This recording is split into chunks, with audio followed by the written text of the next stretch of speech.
Hell in a Cell is the last WWE pay-per-view inside the Thunderdome. And then we're getting the crowd, the absolutely amazing WWE audience. That definitely tickles my ballsack quite a bit, and we can also expect returns like John Cena, Brock Lesnar, and possibly even more. Wrestling is about to get interesting again. Many of you probably watched my Monday Night Raw review. And you guys know I'm not the biggest fan of the WWE product at the moment.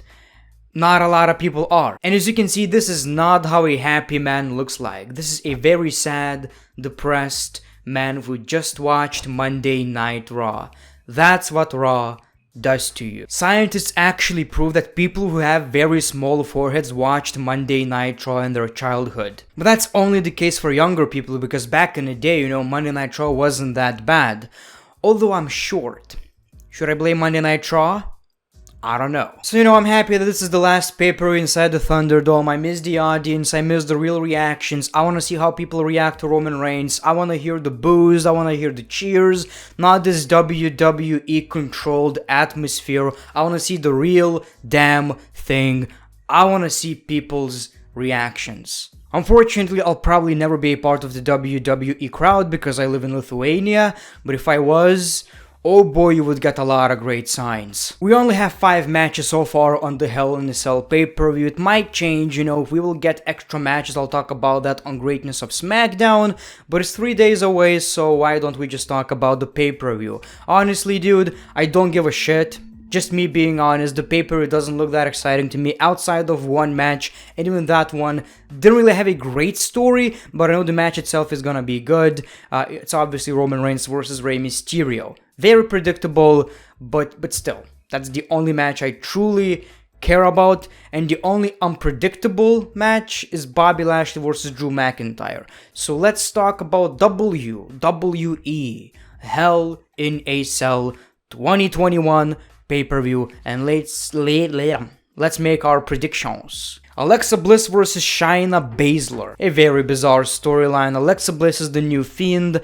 and this segment left IWC speechless. The monstrosity. How terrible can you truly get? I complimented the segment a little bit because I believe the delivery was okay, but the actual thing that happened, really cringy. I'm not a big fan. I'm tired of Alexa Bliss as this new Fiend, and hopefully Shayna Baszler is gonna beat the shit out of Alexa Bliss so much she'll appreciate sparkles again or whatever. It's weird for me how much time WWE are investing in Alexa Bliss, but I barely see any people who actually appreciate that work. I mean, the delivery again is good. She's doing a decent job. It's just what's given to her is not good itself. It sucks. Even what Bray Wyatt was doing was getting stale. It's not gonna work with Alexa Bliss. Something tells me WWE might also see that, possibly, hopefully. So my prediction is gonna be Shayna Baszler. She's gonna beat the living crap out of Alexa Bliss. She might break some dolls, we're gonna see some transformations in this match probably, but hopefully she's gonna break the effing doll, and that's how it's gonna end. And Reginald gets to smash. That's the conclusion of the story. Reggie finally gets to smash. SmackDown Women's Championship match. Bianca Belair versus Bayley. I think the match itself is gonna be very good. Like I've said many times, I wasn't a big fan of the story. For some reason, Bayley just feels like an afterthought. Even though she's the longest reigning SmackDown Women's Champion, it just doesn't feel special, and Bianca Belair comes out every week cutting the same promo over and over again. People told me I couldn't achieve it. I told them, girl, Let's be fair, this story is basically just a placeholder until we get Sasha Banks back. WWE probably want to have this rematch in front of an audience again. So you know what, this is an obvious one. Bianca Belair is retaining the SmackDown Women's Championship. Rhea Ripley versus Charlotte Flair for the Raw Women's Championship. Another story that I just couldn't get invested into.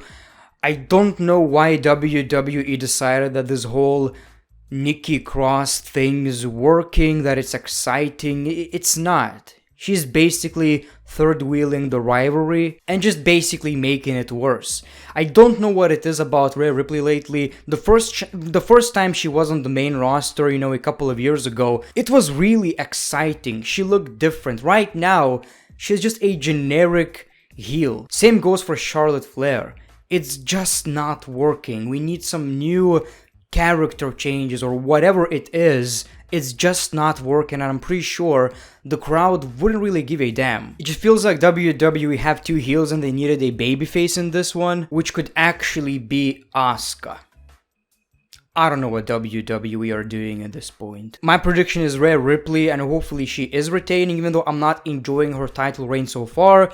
I don't want to see another Charlotte Flair Championship title reign anytime soon. The WWE Championship Hell in a Cell match. Bobby Lashley versus Drew McIntyre. Another rematch that I didn't really want to see. I know I'm very negative in this video, but this pay-per-view doesn't really excite me that much. It's basically rematches from stories that we don't really care about anymore in the first place. Sure, at WrestleMania, I loved it, I appreciated, the work between two titans. It was really exciting. And if we did have a crowd right now, maybe I would care. I don't know. For some reason, I love Drew McIntyre. I just think he needs a break from the WWE Championship scene. Take a break from it and win it once we actually have an audience in a few months. Right now, he just needs to do something different. I'm kind of tired of this whole storyline. Bobby Lashley should retain, in my opinion. It would be unfortunate if he would lose the championship, even though we don't have a crowd right now. I see a lot of people blaming Bobby Lashley for terrible Raw's ratings. It's not Bobby Lashley, people, it's the shitty writing. The show is really, really bad. And honestly, for people who know how good professional wrestling can be, it's truly unwatchable. So it's not Bobby Lashley. He's doing a great job, and MVP is also doing amazing work. I think I'm gonna risk, and my prediction is gonna be Drew McIntyre. Something tells me WWE might want Drew McIntyre to be the WWE champion before we get the crowds, to open the show with a big babyface with the championship. I know it's a weird take. I just have this feeling that since it's gonna be the last time Drew McIntyre is going to challenge Bobby Lashley for the championship, that's the deal. I think Bobby Lashley is losing the championship. Drew McIntyre is my prediction. And finally, the WWE Universal Championship, Roman Reigns versus Rey Mysterio. I don't think we ever saw that match. If we did, it was probably during the Shield days. I'm very excited. I know the match is gonna be very good. It's inside the Hell in a Cell, which makes it even better. I'm pretty sure we're gonna get some storytelling from the Usos, Dominic Mysterio, so all of that is gonna be entertaining. The match itself, very predictable. Might be the most predictable Roman Reigns match since the Universal Championship win we ever saw. Obviously, Roman Reigns is retaining. That is my prediction. But I truly appreciate how WWE are treating Rey Mysterio lately. If you guys don't remember, back in like 2012 or 13, Rey Mysterio was being treated as an afterthought, like he doesn't even matter anymore. So I appreciate that WWE know that Rey Mysterio is an absolute legend and can still be used in such scenarios. I wouldn't expect anything that crazy from this pay-per-view. I mean, the crowds are coming back soon and WWE probably don't want to do anything crazy. They're gonna save the moments. If you expect John Cena or Brock Lesnar, I wouldn't, honestly. Because the crowds are coming back very soon and WWE would be kind of stupid to just waste these moments again. There's no need for it, honestly. I actually would agree with the WWE. Nothing too crazy needs to happen during this pay-per-view. It's basically a filler at this point. But hopefully the matches are gonna deliver. I'm pretty sure it's gonna be, again, one of these pay-per-views that don't have a great, match card, but the matches itself are gonna be pretty good. So these are my predictions. Let me know yours in the comments below. Let's just get this pay-per-view done and over with, and then we can expect actual wrestling that we fell in love with. Wow, that is a very nice way to end the video. So thank you for watching. As always, the great one, peace, love, and hugs. It's been a pleasure.